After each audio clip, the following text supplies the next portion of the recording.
My name is Kaylin Dwyer, and I used to believe that being the quiet one meant I was safe. That if I stayed useful, unproblematic, out of the way, I'd be spared the sharp edges of my family's favoritism. 2 weeks ago, that illusion ended. Savina, my younger sister, screamed across the living room, "You've ruined our lives." My parents didn't argue. They nodded, like she was reading aloud from a family truth I had somehow missed. No one asked what I did. No one even looked surprised. I didn't shout. I didn't cry. I didn't defend myself. I walked out of that house with nothing but a duffel bag, my ID, and the silence I had mastered over the years. They didn't stop me.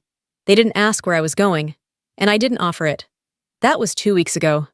This morning, I woke up to 14 missed calls. I didn't need to hear the voicemails to know what they wanted. When the house is on fire, they only call the one who knows where the extinguisher is. But this time, I wasn't sure I wanted to answer, because something in me had shifted. Not with fury, not even sadness, something colder, clearer. What happened after I walked out wasn't dramatic. It was quiet, slow, and devastating in ways I never expected. But it gave me one thing I never had in that house: my own name. And if you've ever been erased by the very people who should have seen you first, maybe this story is yours too. Let me take you back to the moment it all broke. It started with a flicker, one small glitch on Savina's livestream. But in our house, even the smallest ripple could be weaponized.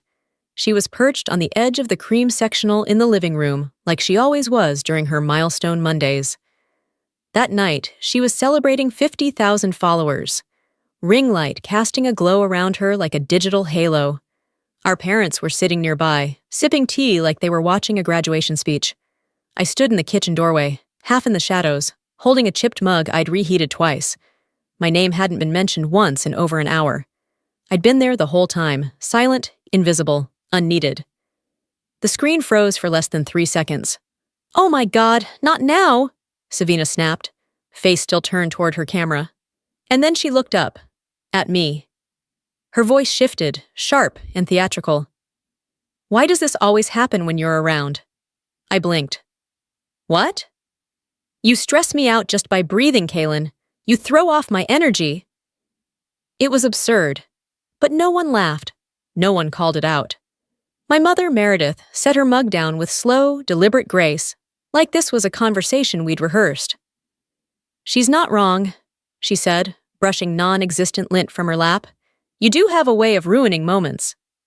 "Excuse me?" I managed. "Every time something good happens, something about you pulls it down," she said calmly. "You've ruined her life. Honestly, you've ruined ours too." My father, Harlan, didn't say anything. He never did. He rubbed the bridge of his nose and looked at the carpet like it personally exhausted him. I didn't shout. I didn't cry. I just stood there, heartbeat slow, as if my body had stopped fighting the shock years ago. Because maybe it had. I turned away and walked to the guest room they'd generously let me use when I came back to town to regroup. That's what they called it. Like I was a stray they let inside during a storm. I stuffed clothes into a college backpack I hadn't touched in 5 years. Nothing sentimental. No cards, no photos. Just basics. Essentials. They didn't ask where I was going. No one even glanced down the hall as I pulled the front door closed behind me. The street outside was silent, heavier than the house, like the quiet after a fire, before anyone checks for survivors. I walked 2 blocks to the corner gas station, bought a granola bar and a bottle of water. Not out of hunger, out of habit.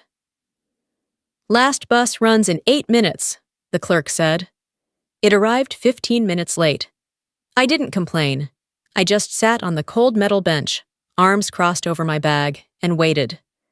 The ride into Charlotte wasn't long, but it felt like shedding skin. Lights blurred past the windows, too fast to recognize, too slow to matter. I didn't cry. I didn't even feel sad. At the end of the line, I got off and found a motel that took cash. The kind with flickering signage and numbered keys that had been used too many times by people with nowhere else to go. The room smelled like old carpet and burned-out apologies. I sat on the edge of the bed. The springs creaked. I didn't undress, didn't shower, just stared at the water stain on the ceiling. It looked like a broken heart if you tilted your head right, or a star that never finished forming. I checked my phone once. No missed calls, no messages. Just a delivery reminder for a package I'd mailed to Meredith over a year ago. A monogrammed gift I'd saved up for. She never opened it. They never open anything I send, not even me. That night, I realized something. I hadn't just been pushed aside. I'd been erased. The next morning, I woke up before the sun rose high enough to soften the hard edge of the blinds. My body had slept, but my mind hadn't. There was no plan, just a calculation. I counted the cash in my bag, $270 and some change. Enough for a few nights, maybe a week if I skipped meals and walked everywhere. I didn't panic. Panic takes energy. What I felt was something quieter, urgency without noise. I found a cafe near the bus depot, one of those early openers with burnt toast in the air and a handwritten chalkboard sign, free Wi-Fi, refill with purchase. I ordered the smallest coffee for $1.75, then claimed the outlet-facing table like it was sacred ground. Out came my phone. Not for social media. Not for messages I knew weren't there. I logged into an old account from a tutoring platform I'd bookmarked years ago, back when I still thought teaching was something people would respect me for. It was still there, dusty, untouched. The bio read, patient, reliable, specializes in SAT prep and college essays. I updated the picture, changed the name from Kaylin Marie D. to my full name. If I was going to be seen, it would be as me. Under About Me, I typed slowly, I believe in showing up, even when no one else does. By noon, I had applied to 16 listings. Some were from parents begging for help, some were from students drowning in pressure. All of them reminded me of the people I used to advocate for when I had a whiteboard and a classroom, and a version of myself that hadn't yet been edited out. Halfway through the 5th application, I paused. The platform had carried over the old bio line, compassionate listener. It took me back. I could hear Grandma's voice, steady, warm, the way only women in their 70s who've survived decades of silence know how to sound. You were always the one who listened, she'd say. I used to sit at her feet during Sunday dinners, while the rest of the family talked over each other. She'd reach down and pat my knee. You notice what others miss, Kaylin. That's power, not weakness. I swallowed hard and blinked fast, the kind of blink you do when you're not sure if tears are deserved. After Grandma's funeral, a woman I barely recognized leaned toward me in the reception hall. That second letter she wrote you, beautiful. I hope it brought peace. Second letter. I told her I'd only received one. Her smile faltered. Oh, she said, maybe I was mistaken. I wasn't mistaken when I asked my mother about it days later. She barely flinched. Oh, that? Just some old lady sentiment. It wasn't important. Just sweet old lady things. That letter had been intercepted, like me. The rest of that day passed in a blur of logins and messaging. By evening, I had my first response, then another. 3 clients confirmed by Friday, 2 high school juniors and 1 adult learner studying for the GED. The library 2 blocks away loaned out Chromebooks. I reserved a slot, 2 hours each day max. Enough to teach, enough to build. It wasn't glamorous. My feet ached from walking between the cafe and the library. I had one nice shirt, and even that had coffee stains at the hem, but I didn't care. For the first time in a long time, I was building something no one could edit me out of. One student, Riley, 16, said during our second session, "You're the only one who explains this in a way that makes sense." It almost knocked the air out of me. Being seen, after years of being shrunk down, felt strange. Like walking around in shoes that finally fit. That night, back in the motel room, I sat on the floor and wrote my income on the back of the same receipt from check-in. 3 sessions, $60, more than I'd made in weeks. I did the math, enough for 2 more nights. The room smelled faintly of bleach and mildew, but I claimed it. The sheets were scratchy, the curtains barely closed, but it was mine. For a long time I just sat there. hands wrapped around a paper cup of peppermint tea I bought with coins. I didn't scroll, didn't check if they called. They hadn't. Instead, I stared at the mottled ceiling and whispered, "They never noticed what I was building." And then I smiled. Not with joy, but with understanding, because they never thought I could. It was late when Jolene showed up. I hadn't seen her in 2 years. Not since she stopped responding to my texts after one too many family get-togethers where I ended up doing the dishes while everyone else toasted Savina's new brand deals. But that night, she stood outside the motel door, clutching something wrapped in a dish towel like it was fragile or guilty. "They told me you were in trouble," she said. "I didn't believe them. Not until I saw this." I stepped aside. She hesitated at the threshold, like crossing it meant betraying someone. Then she handed me the bundle. Inside, an envelope sealed, cream-colored, my name in my own handwriting. The soft curves of the letters made my throat tighten. "I found it in Meredith's desk," she said, "under a pile of expired coupons. I wasn't snooping. I was dropping off paperwork for Savina. She had me waiting in the kitchen, and it was just there, like it didn't matter. I didn't open it right away. I held it like it could burn me. But it wasn't new. I knew exactly what it was.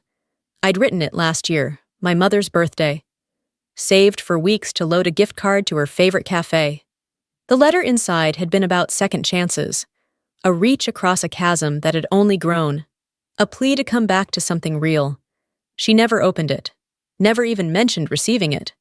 Jolene sat across from me, quiet, as I finally slid my nail under the flap and opened the envelope. The paper was pink, soft, familiar. "Mom, if there's still a space in your heart for me, I'd like to sit there again, not asking for everything, just a call back. I miss our Tuesday talks, I miss you. Love, Kaylin." I folded it back, pressed my lips together. No tears, just confirmation. Even my words weren't worth reading.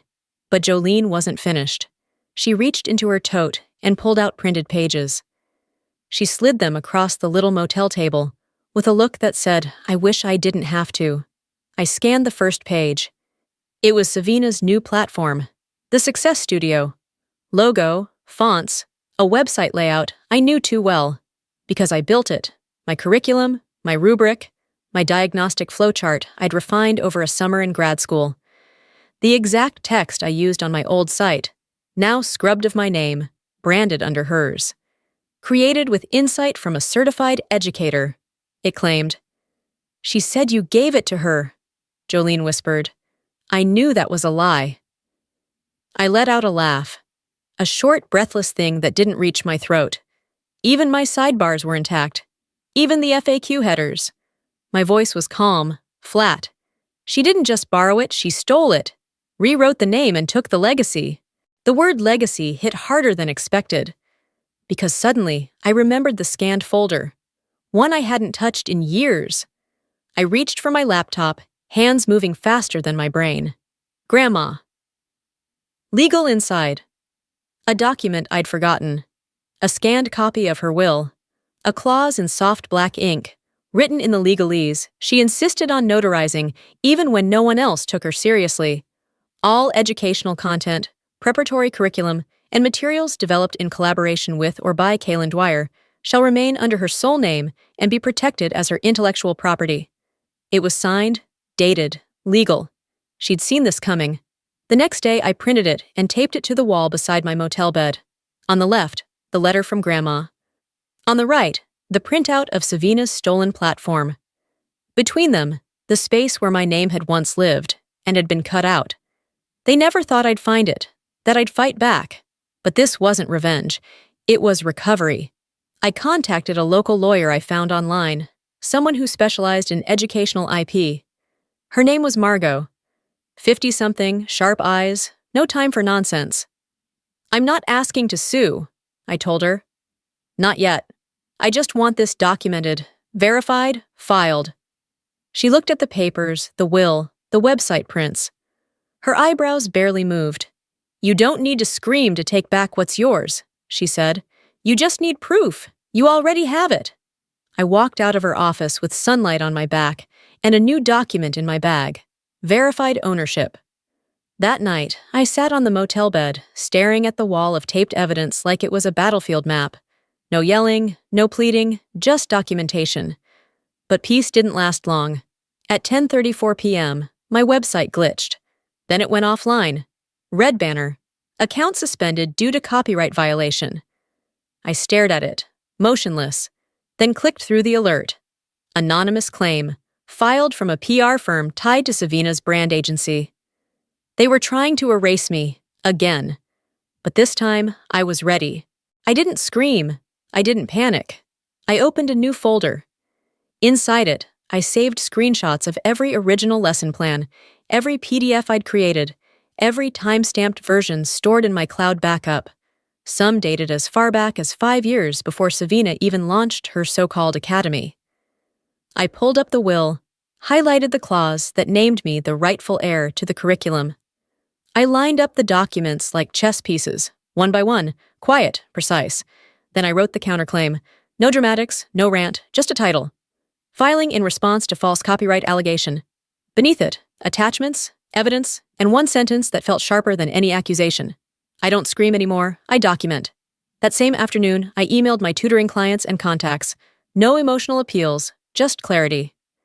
In light of a recent challenge to my professional materials, I've attached all original development drafts, timestamps, and the legal documentation verifying my sole authorship. I appreciate your continued trust. The replies came fast, supportive, surprised, and one, from a mother I'd worked with months ago, stopped me cold. Your course saved my daughter's future. Don't let them take this from you. I printed that message, taped it next to Grandma's will on the wall, blood and effort, side by side. By evening, the internet had started to stir. Savina made a post, cryptic, dramatic, predictable. Funny how people show up to claim credit when the hard work's done. But this time, the story didn't stay hers. A former intern, one she'd apparently fired without warning, posted screenshots, Canva templates with my initials in the file names, draft lesson slides, chat logs referencing Kaylin's outline. The truth flooded in. The comments under Savina's post turned brutal. Why isn't Kaylin credited?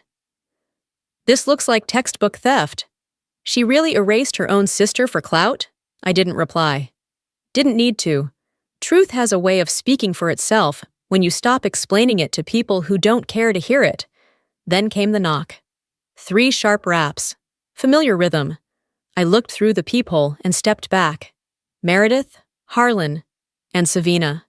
I opened the door but didn't move from the threshold. The hallway between us felt colder than outside. Meredith's lipstick was faded. Her hands trembled. We made mistakes, she began. We know. But family means forgiving. I tilted my head. No, I said softly. Family meant opening my letter. It meant not burning my work. It meant saying my name once in your appreciation posts. She looked down, silent. I turned to Savina. Her eyes were glossy, but not from guilt, from fear. I didn't know it would go this far, she whispered. I didn't think you'd fight back. I almost laughed, not out loud, just in my chest. Of course she didn't. I'm not the one fixing your mess, I said, and then I closed the door, quietly, with a click. No slam, just finality. A few hours later, I checked my email and froze. Proposed settlement agreement enclosed. Confidentiality required. They weren't apologizing. They were bargaining.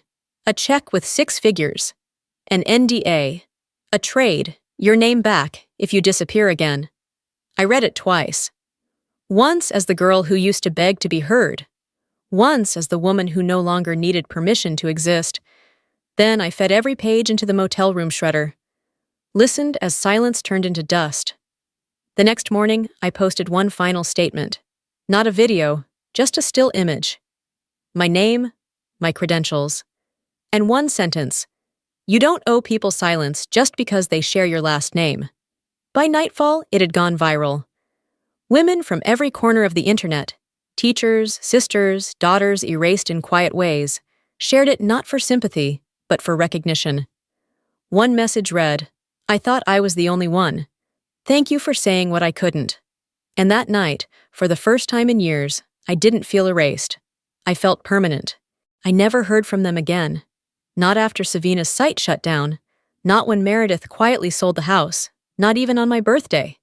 But I didn't wait. I used the settlement they assumed I'd reject to fund a small scholarship in Grandma's name. Nothing flashy. Just a quiet offering to students like the ones I once taught from a borrowed Chromebook and a folding chair. One girl wrote, "You were the first person who made me believe I was worth the work." I sat with that letter for a long time. Not because it hurt, but because it didn't.